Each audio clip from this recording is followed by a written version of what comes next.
శ్రీ గురుభ్యో నమ. చిన్ననాటి చందమామ కథలకు స్వాగతం.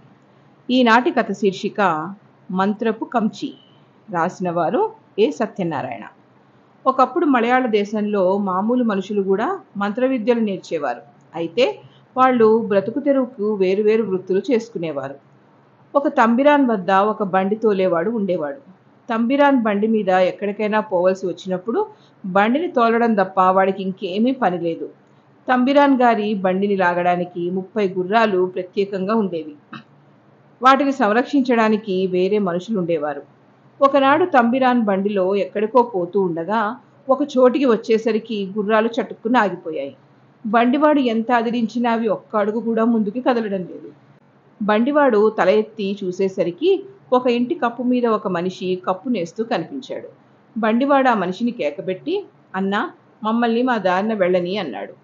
ఆ మనిషి కప్పు మీద నుంచి కిందికి చూసి, నాతోనైనా మాట్లాడుతున్నావు? నా మానన నేను పని చేసుకుంటున్నాను, నిన్ను అడ్డానా? నిక్షేపంగా నీ దారిన వెళ్ళు అన్నాడు. బండివాడు మారు మాట్లాడక తన కంచి పైకి తీసి దాని మీద 3 సార్లు ఊది బండి గుర్రాలను గట్టిగా కొట్టాడు. మరుక్షణమే ఇంటి కప్పు మీద ఉన్న మనిషి కెవ్వున అరిచి కిందపడి గిలగిలా తన్నుకోసాగాడు. ఇదంతా కళ్ళారా చూసిన తంబిరాన్ తన బండివాడికి చేతబడి తెలుసునని గ్రహించి వాడిని క్షణం కూడా ఉంచుకోవడం ఇష్టం లేక 1 ఏడాది జీతం అదనంగా ఇచ్చి, ఇక నువ్వు నా బండి తోలనవసరం లేదు అని చెప్పి పంపించేశాడు. బండివాడిని పంపేశాక తంబిరాన్ గారి గుర్రాలు చిత్రంగా ప్రవర్తించసాగాయి. అవి కాసావాళ్లను దగ్గరికి రానిచ్చేవి కావు. వాళ్ళు గడ్డి గాని బొక్కెనతో నీరు గాని తీసుకుని దగ్గరికి వస్తే అవి వెనక కాళ్ల మీద లేచి నిలబడి గట్టిగా సకిలించి ముందు కాళ్లతో భయంకరంగా తన్నవచ్చేవి. ఇలా చేసి అవి 3 రోజుల పాటు మేత గాని నీరు గాని ముట్టలేదు.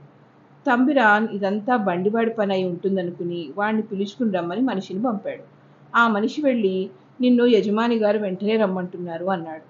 ఆయన నాకిప్పుడు యజమాని కాడు, నేను ఇంట్లో లేనని చెప్పు అని బండివాడు ఆ మనిషిని పంపేశాడు. మధ్యాహ్నం దాటి మరో మనిషి వచ్చి యజమాని గారు రమ్మంటున్నారు అన్నాడు. యజమాని గారి గొంతు నన్ను పొమ్మనడం చెవులబడింది గాని రమ్మనడం నా చెవులు పడలేదే అన్నాడు బండివాడు.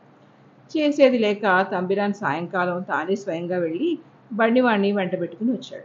వాడు వచ్చేసరికి గుర్రాల సాల నానా బీభత్సంగానూ ఉన్నది.